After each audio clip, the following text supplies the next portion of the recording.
Okay. Hey, everybody, and welcome to episode 2 of the Mastering Commercial Real Estate podcast. I'm your host, Corey Mortensen. I'm very excited to introduce our guest today. I mentioned that Dave on the last podcast was someone I learned from in the past. And in the case of this guest, I definitely can say so because he was my past professor. Please give a warm welcome to our guest, Jared Harrell. Harrell, how are you doing today? Man, I'm great. I'm excited to be here. As always, good to see you, and I'm looking forward to talking a little real estate with you. Yes, sir. Yeah, thanks so much for being a guest today. I was super excited when you agreed to come on.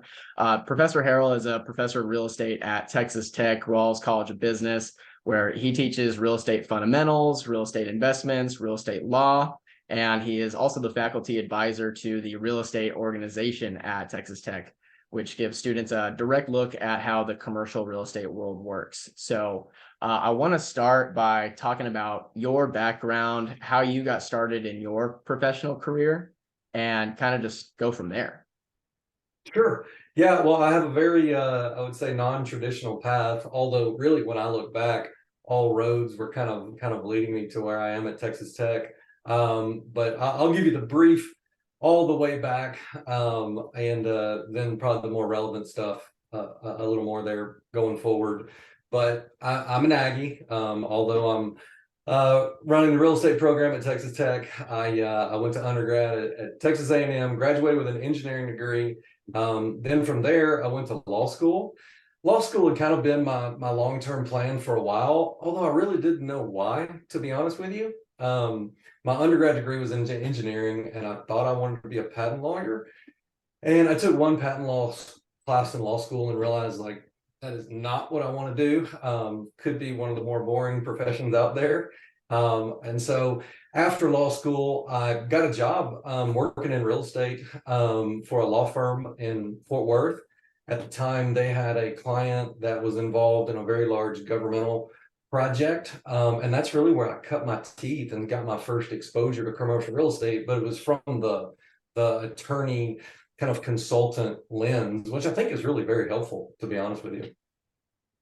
So what did you learn in that first kind of, you said cutting your teeth on that project, and that was your first kind of big project, large involvement where you really had a lot of say and a lot of direction in that, right? Right. Yeah. I mean, and thankfully, the law firm I was at, I mean, it was just such a great experience. They gave me so much responsibility, and I just learned on the fly. My mentor there, Lee, is probably one of the finest attorneys that has ever existed. And he's outstanding in understanding the real estate kind of closing process. And that's really what I was doing is we were acquiring properties for this project. And I was really undertaking the negotiations and then seeing it through to the actual closing, which a government entity acquiring real estate is a little bit different than in the commercial world, but 95% of it is the exact same. So I learned just what I would consider core real estate law. I mean, it was real estate contracts, it was deeds, it was understanding title insurance, it was drafting and negotiating leases. All of these things, from my perspective, I think are the real building blocks of any type of real estate project, investment, however you want to look at it. Right. So in terms of having a legal, because you have a really unique perspective in the legal side on commercial real estate. And so I really want to try and get as much valuable information on that for everybody listening, because I feel like, there's a lot of information out just from how to look at an investment, how to analyze investments, but what isn't really out there is the legal side of things and how to approach and Right. how to be careful. What are some things that, say I call you up, I say, Harold, I've got this investment, we're putting everything together. What are some of the first things that anybody should be looking at and keeping in mind as they're moving through the steps, early stages of an investment? Sure. And I'm going to switch gears on you a little bit. It is still, I think, from a legal perspective, the number one thing you need to look at. But it's not really from the real estate law side. It's more from the security side. And I think a lot of people are surprised to learn that if you are soliciting investors for a real estate project, Basically, I mean, the bright line rule is around 35. And if you're talking to more than 35 individuals, then that's potentially subject to SEC filings and SEC regulation. And so, I mean, I think that's a really important part of any real estate investment.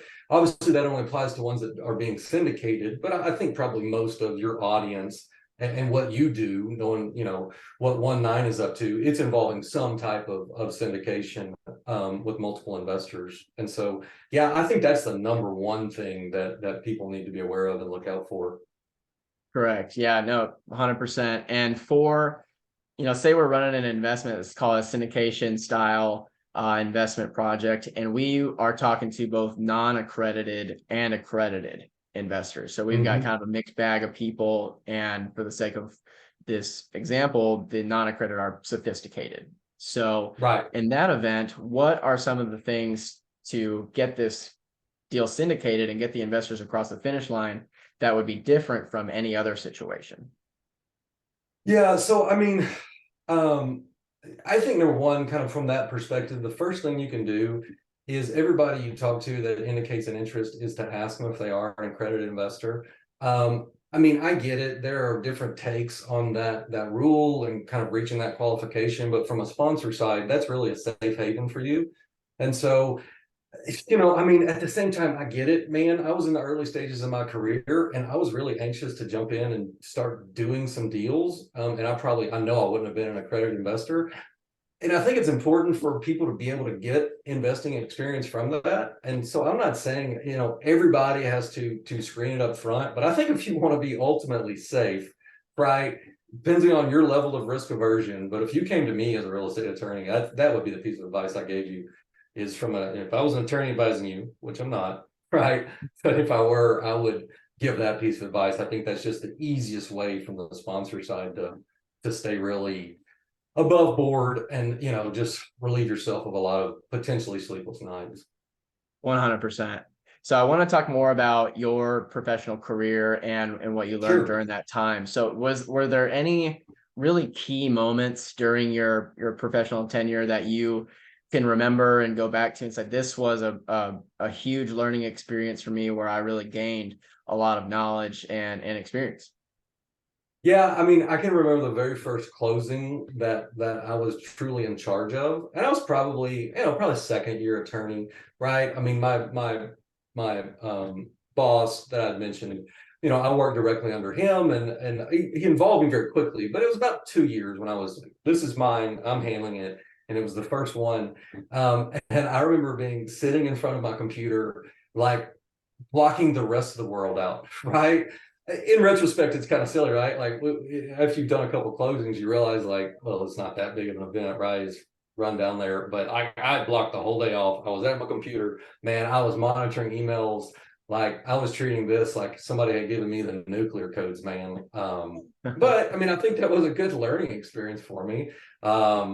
Number one, I think it set a pretty good tone, and that was definitely conveyed by my boss. I mean, these things are important, right? Like we're the attorneys, we're in charge of the details. It's your call to make sure it goes smoothly. I think looking back, I realized like I really got it early because I was given a lot of responsibility with really good guidance, and so that was definitely a key moment that, although I would treat it very much differently today, I know I was learning a lot at that time. Mm-hmm. In terms of the skills that you learned in that, is it just, it sounds like you learned a lot about just working hard, cutting your teeth in it, doing everything that it took. What other skills and traits did you take on because of that experience? Yeah, I mean, I think number one, being detail oriented, and really combing through the fine details of everything. I know a lot of times stuff starts to look like forms and it all looks the same, but there's no guarantee unless you actually read it, And so I think paying attention to details to make sure that when it was closing day, things went according to how they're supposed to go, and then your clients continued participation after that. So definitely attention to detail, and then with that, I think organization, just how I've kept files, how you update those files, what you put in those files, how easily you can get that stuff. I think all those were really keys to not only, I see a lot of the skills that I learned as an attorney, I would include both of those, really carried over, and they helped me in everything else I do, whether it's teaching a class or, personal real estate investments. Mm-hmm. So when you are taking a look at, so say somebody is looking at hiring legal help, what are some of the ways that people can work with attorneys in their real estate transactions, whether it be just in general communications or putting documents together? What is some of the easy things that you can advise people so that everything flows a lot more easily? Yeah, I think number one, realize the importance of in-person meetings. I know in to convey information, it's so easy to email or set up some type of remote file sharing, etc., or text. All that I get it, man. It's the efficient way of communication. But I think when at least sit down with them if you have a large transaction or it's a first time they're handling a transaction for you, just to so you get to know each other on a one-on-one basis. I mean, the way that each of you operate, I think, is going to vary from client to client and attorney to attorney. And the easier it is to make those in sync, the better. And so that really facilitates the flow of information. And also realizing your attorney only knows what you tell them and what you provide them. And so be upfront, and just get, I think it's much easier if you keep your files in a way that they're easier to share, as well.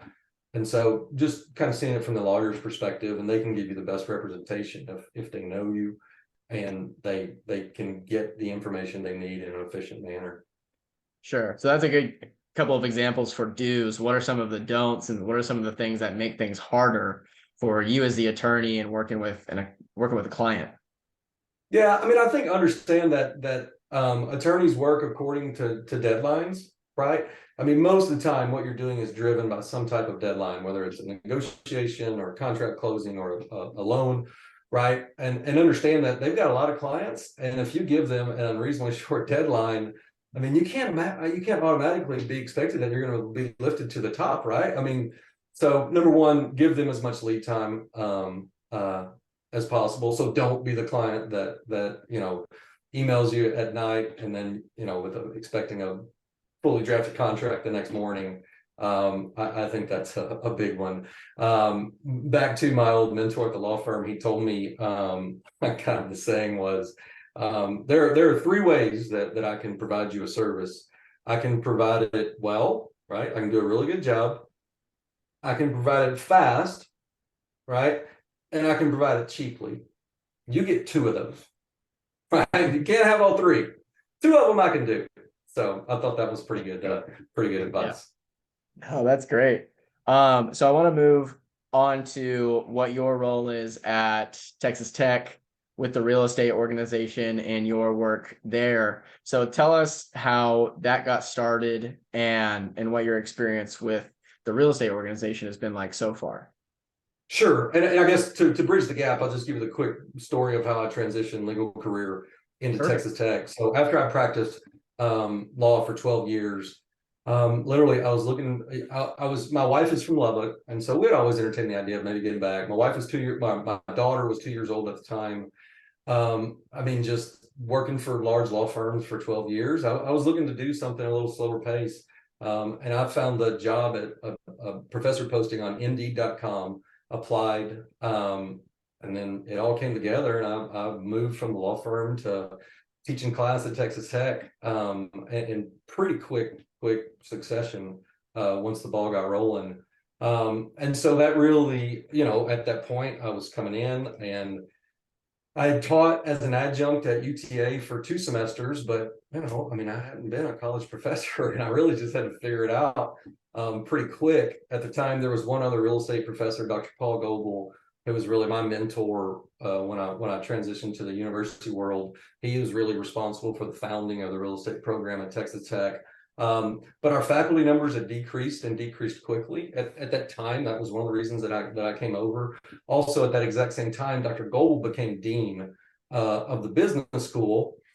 And so there I was, like, after 2 weeks of making that transition from the law firm to the university, then my mentor who hired me and the other real estate professor, well, now he's dean.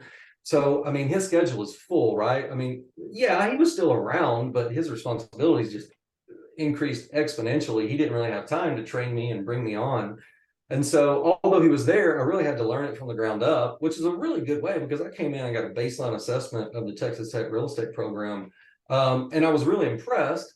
I also brought a fresh perspective and saw ways that we could either really energize things that Dr. Goebel had started and wanted to finish, and also, maybe some newer programs, et cetera.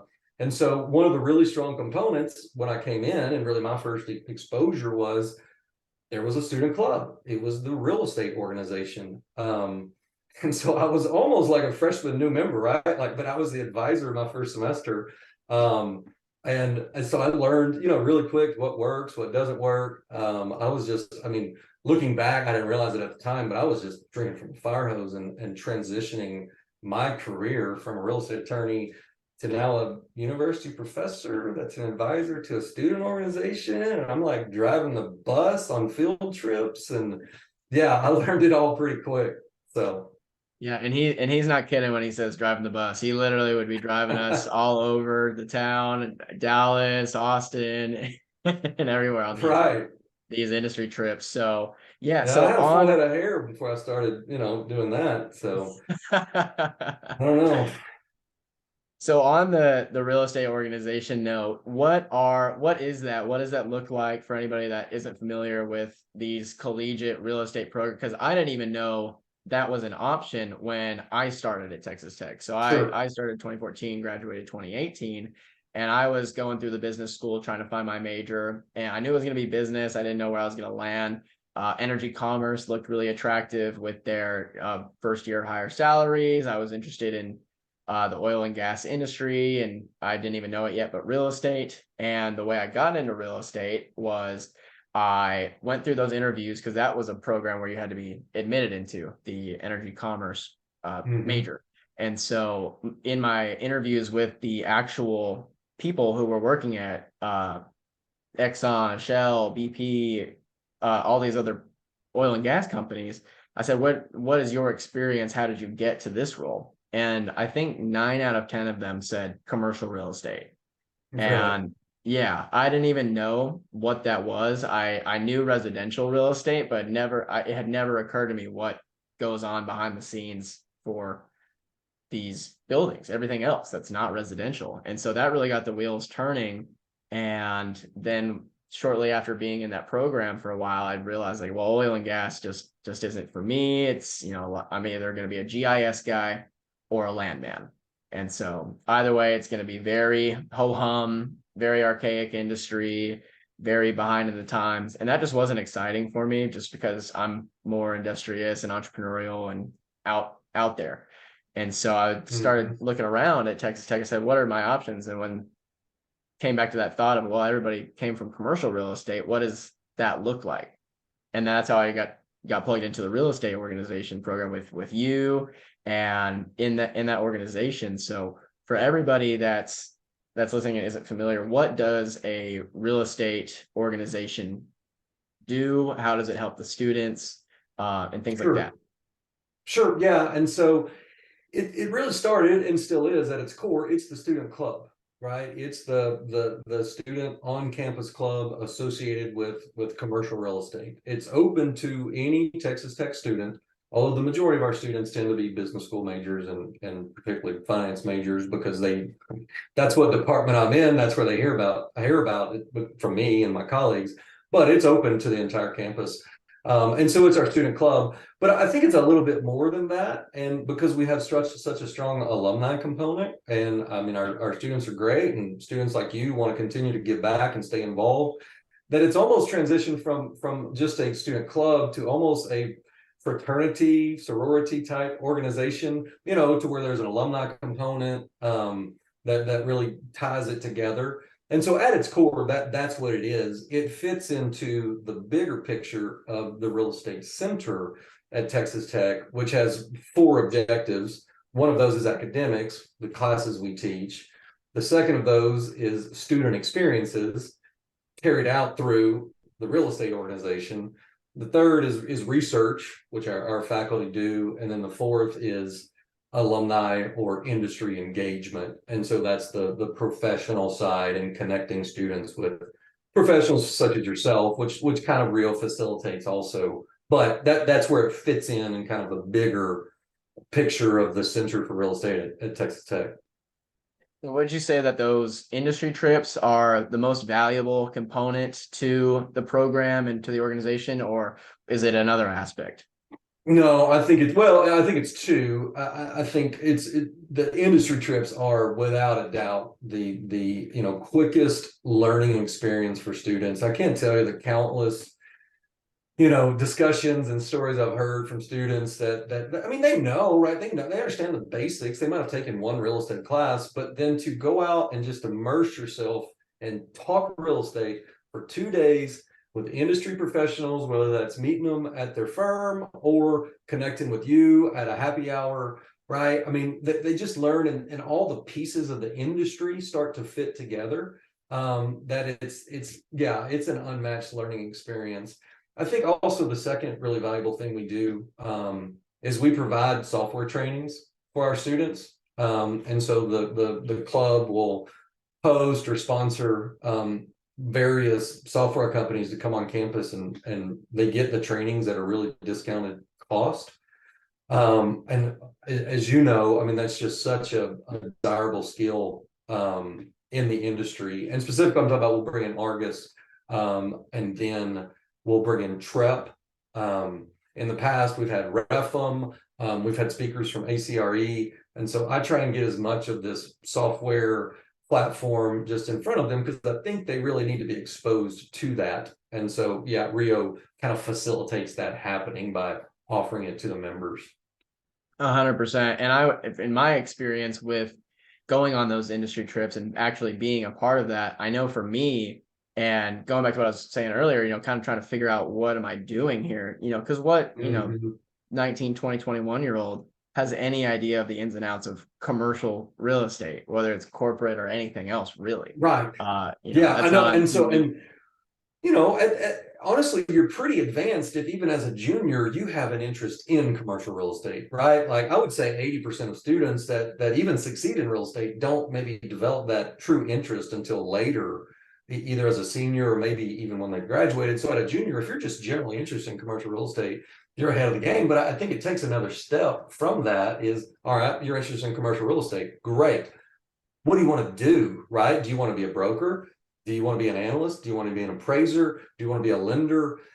Do you want to be a developer, right? And so it's a big field to navigate. I mean, I think once you have experience in it, it's kind of second nature. But one thing I try to always do, and I mean, this is my constant struggle, is I have to have my mind in the head of today's college student, right? And knowing what they know, but also kind of in the industry as well, and saying, how do I connect those? And I think those industry trips are one of the quickest way to make that connection of what students need to know in a really rapid manner. Exactly. So what are some of the skills that today's college student or somebody that's looking to either get into commercial real estate or get better at it, what are some of the skills, the programs, resources that you would recommend? I think you listed a couple back there with, TREP and Argus, and I know modeling is 100% one of the things that was beneficial to me in my education and getting exposure. But is there anything else that you would recommend for anybody that's looking to learn more and get better at commercial real estate? Yeah, I mean, I think you're exactly right. I think modeling it's the most efficient use of your time, meaning it's going to be the quickest shortcut, right? We're not, I don't think everybody that gets into commercial real estate needs to be an expert modeler, okay? But you do need to know the basics, because that's going to allow you to start speaking the language of commercial real estate. And I think even if you go into a more people sales oriented position, there are people who say, why do I need to know modeling, right? I disagree. I think it drives the value concept and what you're doing. And so, yes, modeling is the quickest way. And so I think the really good programs for that, ACRE has a fantastic program. I'm a huge fan of theirs. Also, in the past, there's real estate financial modeling, REFM. That's a really good one. I think the other side of it, though, is you can't just be a good modeler. You need some pretty good people skills as well. And I get it. That is not everybody. I mean, a lot of personality types of really numerically detail oriented that can, build a robust Excel model versus somebody that's really good, can work a room. That's asking a lot of somebody to have both of those. And I think the advice I would give you, really, anybody that's a student or in your young career, figure out what you're good at, but more importantly, figure out what you're not good at and build those skills. And if that's people skills, well, you can build those. I mean, not everybody is born with that. And I think to do it, you just got to put yourself in uncomfortable situations. And it's not always fun. That's why it's called uncomfortable. But, after you do it a couple times, you get a little better at it. So. Yeah, no, I 100% agree on that. As far as is there a common program that is like this? Is this a common occurrence through universities? Because I know some of the top, like Wharton and MIT have real estate programs. Is this something that is getting more, let's call it mainstream, with public universities, private universities, to have a specific real estate concentration or specific degree? Yeah, I think it is becoming more prevalent. I still wouldn't say it's common. I know for me personally, again, going back to, I'm brand new to the university arena, I looked around and saw there's some really good programs out there. Specifically, a lot of the Florida schools have really good real estate programs. University of Florida is fantastic, for example. Also, Florida State's really good. University of Wisconsin probably has the best real estate program in the nation. But Texas A&M in the state of Texas has a really great program. I think Texas Tech is on par with those programs, to be honest with you, in what we do, or at least I'm very comfortable in saying we have the potential in a very short amount of time to be on par with those programs as far as what we do. But also, as I'm looking around, like for example, I went to a good friend of mine is running the TCU Center for Real Estate, and they're in about the same life stage we are. And so, yeah, I do think more prevalent. SMU has a really fantastic program, and so yeah, it is common. But at the same time, I'm really proud of what we do, and I think we can be in the discussion of the top tier real estate programs in the country. Yeah, and I know I'm biased, but I 100% agree that Texas Tech is really one of the pioneering voices for commercial real estate in both corporate and getting students ready for corporate commercial real estate, or really just commercial real estate in general, because I can accredit a lot of what I know and how I can talk to people at any stage, whether they're, Right. an individual investor or an institutional brokerage or lender or whatever it may be, that those types of skills are extremely valuable, and having that experience in education. Yeah, I mean, if you just look at our alumni and we have out there, I mean, we've got some titans of the Texas commercial real estate industry. I mean, whether that's Mike McVean, who founded Stream, or Prior Blackwell at Bandera Ventures, the Scovilles at Woodbine, Jim Holcomb, Alan Hassenflug in Houston, and I know I'm leaving out tons, right? But you just look back and we've got some really successful alumni in the commercial real estate industry, and really a lot of what I'm doing is just, I mean, building off their credibility, to be honest with you, and things all of our alumni have done. I'm just trying to harness that under one space to really energize the program and give people an outlet to stay involved and give back. Yeah, no, it's really inspiring, and it's awesome to watch. And I promise this isn't just a Texas Tech puff piece to everybody that's watching. It's just or Right, and a listening. lot of the Texas schools can say the same thing. I mean, you just look around, and I was at TCU, and I mean, seeing the alumni in their room, and I know the folks from SMU as well. And I mean, in A&M, I mean, my gosh, they've got a fantastic program that has been cranking out, real estate specialists for years. And so, I mean, Texas is pretty blessed. I think a lot of it's a function of our really good markets as well. And so, I think if you're I'll limit us a little bit geographically, but any student in Texas that is studying or getting exposed to commercial real estate, that's a good thing, because Texas is I think a nationwide leader in how our markets perform. And it's, I'm not going too far out on a limb in saying that if you look at the data. Right. And I want to get into a perspective of, because a lot of our listeners are going to be, established investors, or people looking at investing are going to be past college stage. So for somebody that's not a student or doesn't have a benefit of an alumni network or something like that, maybe they didn't go to college or whatever, but they're in commercial real estate, or they're looking at investments in commercial real estate, what are some avenues that people can take advantage of to either learn more or get more connected with people in the space that isn't just centered around a college alumni network or any programs? Right. Yeah. And so I think there's a couple outlets.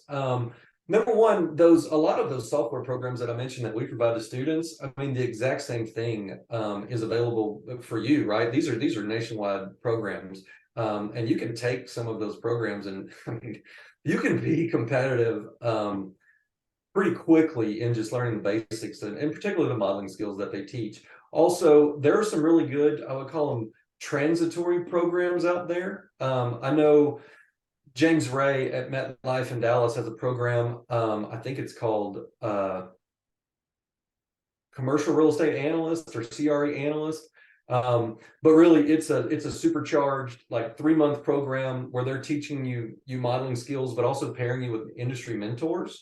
And they're not alone in that. There's some of these other kind of, they're like, I would call them like continuing education or education for industry professionals, but they're geared to teaching some skills, also getting you some connections. I would recommend those. And then also the industry organizations, I think, play a huge role in that. Things like NAIOP, ULI, ICSC, really whatever. There's so many out there that I think can get you exposure really quickly. And a lot of times you can join those, particularly a college student. You can join them like at a student membership for like $25. And so it's a great deal for what you get exposure to. Yeah, and there's a lot of resources that are either free or really inexpensive, in addition to the ones you just mentioned. My experience with ACRE, which is Adventures in Commercial Real Estate, for anybody that's not familiar, they are a modeling training software and courses that show you exactly how to go for. And modeling is just Excel run-throughs and building out an Excel sheet to analyze investments. And those are really important skills for anybody listening that's not familiar. But I know your focus is heavily in academia. Do you have any insight into the state of the commercial real estate market as it is today versus where it's been? Can you go into some details about what you're seeing out there and what you're hearing?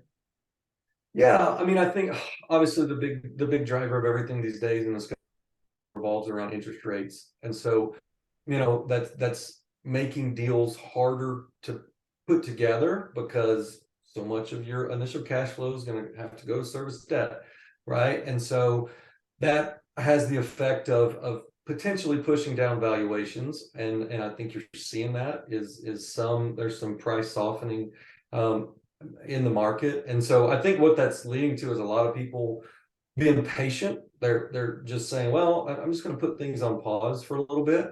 I don't see that being really extended, because real estate investors are pretty opportunistic as a whole. And I mean, the moment there's some price softening, I think the true believers and those with it can be a long-term patient investor are going to move pretty quickly once they see some good deals and a little bit of price softening. And so what that's going to do is just, I mean, it's going to shift your capital stacks to being a little bit more equity heavy.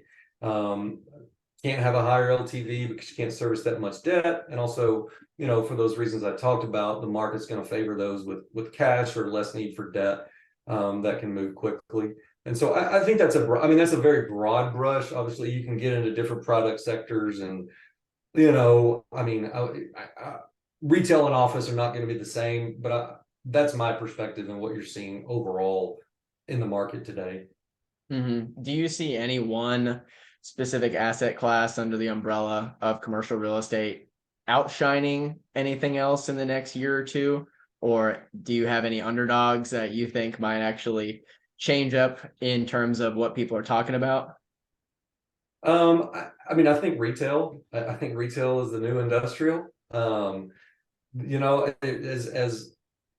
due to the market conditions we talked about just a second ago, retail can offer a pretty high yield, and it's shown to be pretty resilient over some real uncertain, the past 3 years, good or bad. I mean, you can't say it's been, I mean, it's just been uncertain, and I think retail has exceeded people's expectations. And I've been pretty favorable towards retail for the last 6 months. Also, I think, there's a big question about the hospitality space, kind of to take a wild card on it. And I get it. I mean, it's not a core four. You put it wherever you want to, but as far as a specialty subclass, I'm just interested to see where it goes. I'm personally a little optimistic about it. But again, there's a lot of uncertainty with travel and that whole industry, that's way beyond my real estate knowledge, right? And so I think the experts in that space would probably know better than I do, but it wouldn't hurt to read up on and brush up on kind of what they're saying, because I think that could be a class that really outperforms people's expectations in the next couple of years. Right. And with you being a professor teaching an investments course, is there anything that's changed that you are talking to the students about, say from when I graduated in 2018 versus now? Is there any change in tone? I know it's a very, cut and dry, this is how you analyze an investment, but is there anything that you've switched up? Yeah, I mean, I think, and so I'm still doing that project that you did in that class. And so basically you take a property, you underwrite it for a semester, and you do a equity type pitch at the end. And so it's interesting now, I still use the basic same model, which is not a really sophisticated model, it's more for teaching purposes. But there's a lot more discussion about, number one, inflation, right? Back when I mean, we didn't talk about inflation. It had been low for so long. It really was just like, well, whatever. I mean, it's gonna be that's 2%. Move on. Yeah, I mean, yeah, just move on. And now it's like, well, it matters, right? I mean, we've seen that jump up to 9, maybe. And now I think it's probably hover around 5. And it's just all over the map, and it just drives home like kind of like it was throwing its hand up, like, don't forget about me. I'm relevant to the discussion. And so now it's much more relevant. And then interest rates as well, kind of I mean, the same thing can be said on the debt side. Back probably in your time, it was like, well, you go out and you may have to decide, well, do I underwrite this deal at a 65 or a 75% LTV? But that was really all you had to think about. Now it's like, all right, what's my interest rate combo? How does this work? So a lot more discussion around those points and trying to model things. Is there any case studies that you use that are either live case studies, live deals, or anything? Because I know that project is kind of like that, where you pick a live listing off of LoopNet or wherever. They got Crexy now.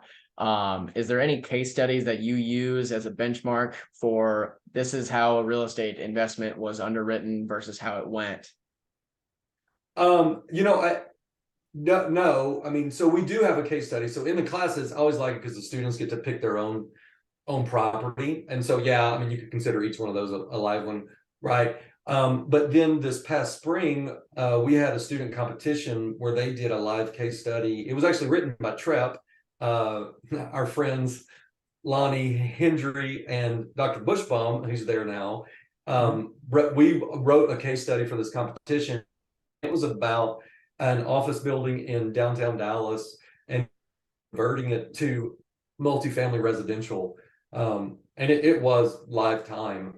And so that was pretty interesting. There's a really good case competition. I can't remember what it is. We tried to enter it one year. And it's where you take a project and you look at and the real competition is explaining the second year operating statement versus the underwritten pro forma. And I would love to do that one day, of having that comparison between what it's underwritten at and how it performed, and can you explain it? Because I think students would learn a lot from that. But no, unfortunately, I hadn't worked that in quite yet. Yeah, because everybody looks at pro formas, right? Everybody's got a pro forma that's easy to generate. It's easy to go back to even on past broker OM. So I think the insight that is tough to find openly is, okay, what actually happened once the next owner took over? What happened during management? And to see what Mhm. occurred and didn't occur as it was underwritten and assumed.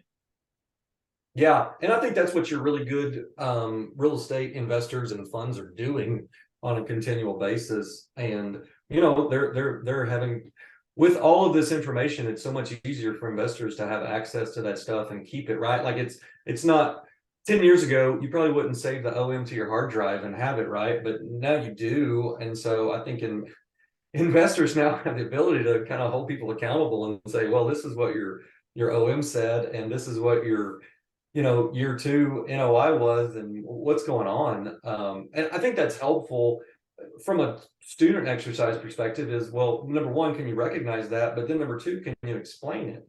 Right? Because obviously there's a valid reason, why these things happen. I mean, I always teach, a pro forma is wrong day one, right? Like we're never going to perfectly predict the future, but you do the best job you can. But I think the bigger point is, can you understand what's driving that, and if you deviate from it, and what do you learn from that? Right. And with experience is how you come through and you make your estimations, you make your assumptions and that. And so just from a student perspective, I think that's a really interesting concept. And I'd love to go and dig up my past project that I did for you. Oh, I've got it, man. And I've just got it. oh, you do? I'm sure. Yeah, that'd be great. If I don't have it, I'll email you and I can check it out. I just want to see what my thought process was like back then, because I didn't know anything. I was winging it, just learning, obviously, but I'm curious to see how I did on it versus what I know now. That would be an interesting. You should like come back and do like a Rio presentation on like critique yourself and grade yourself. Oh, I would love that. Yeah, that would be. I'll have to dig it up. I mean, I remember yours. Did you do what? Did you do that place on University? It was, yeah, it was like a gas station or something for, I think I remember the price even. It was 650K. And I think they had it priced out at a 6.5 cap. And we were trying to determine if that was a good price or a bad price and what the actual purchase price was. And Yeah. I think we ended up with a no-go, but I'd love to go take another look at it. Yeah. I mean, I have all those still, but I mean, I think everybody that goes through my class, like, I mean, I hear that all the time, and I think it's very true. It's like, if you do this consistently in your career, there's always going to be a first time, right? Like everybody, there was a first time you evaluated a deal, and you're not perfect, but guess what? You did it for the first time, right? And so the earlier you can speed that process up, obviously, just the better you become. I mean, I can't expect perfection, right? When these students, it's the first time they looked at, I mean, but I think most of them end up learning quite a bit from doing that. Right. So gonna turn the attention back to you a little bit and more about you, ask a couple questions and then we'll wrap up. So in Sure. terms of you and your expertise, what are you the best at? What would you say is your shining skill or trait or quality that has helped you?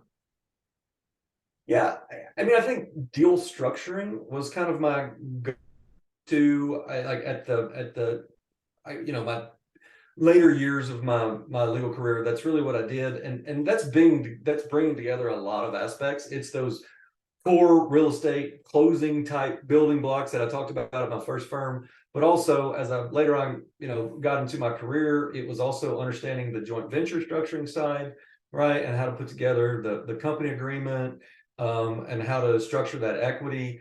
Also, I had represented several banks in my legal career, so I understood the loan side and the loan documents, and really how all of that came together in a capital stack, and and really how that worked from the really the pure just ownership structuring side. um and then also, I think, bringing in a little bit of a financial perspective to that.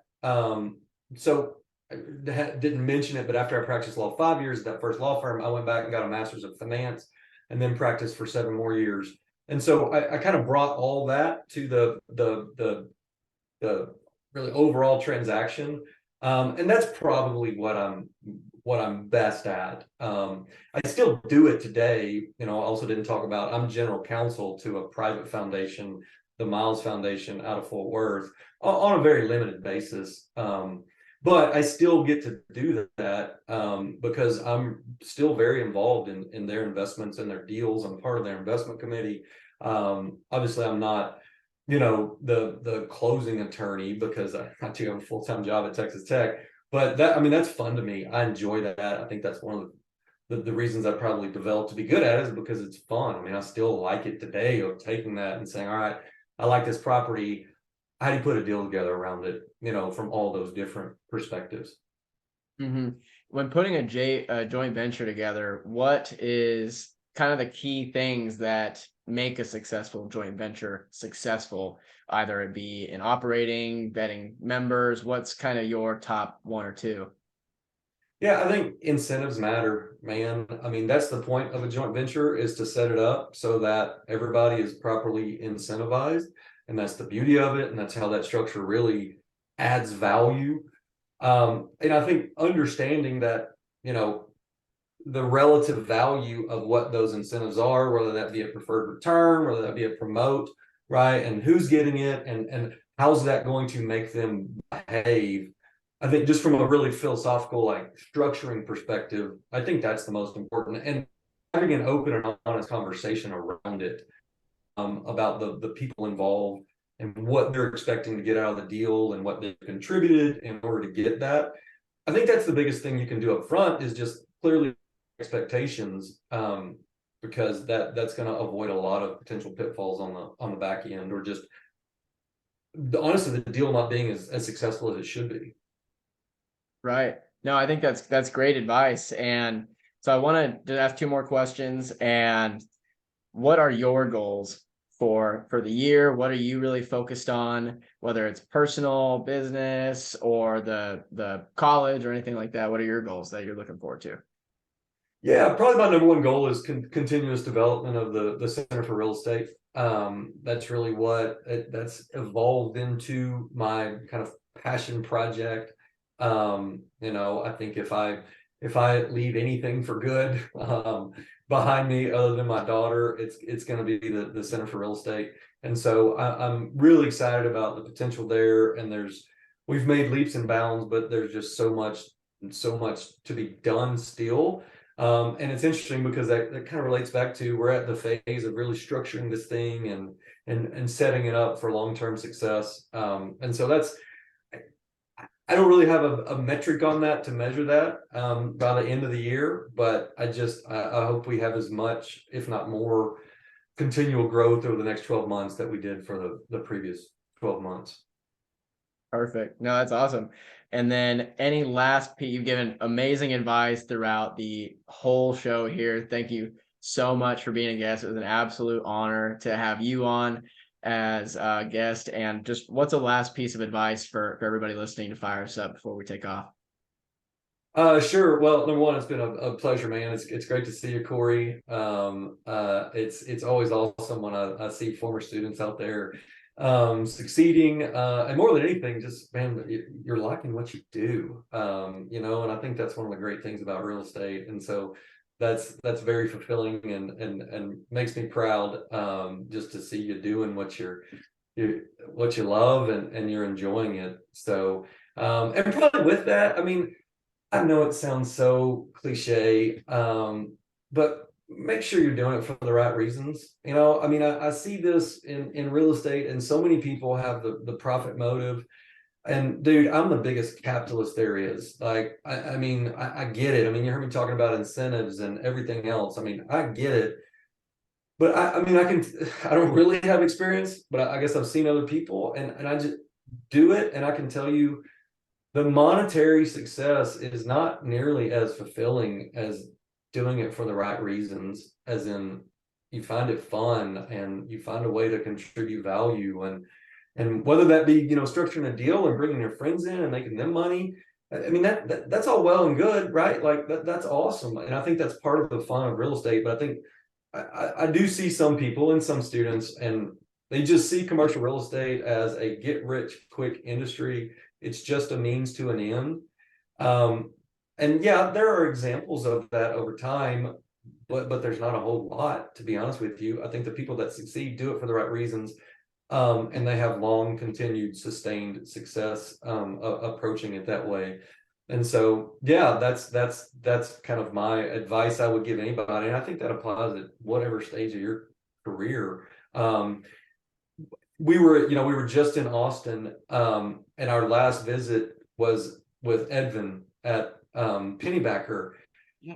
And dude, that guy just loves real estate. Like, I mean, he works for Pennybacker Capital. I mean, they manage billions of dollars, right? And that dude just loves talking about real estate.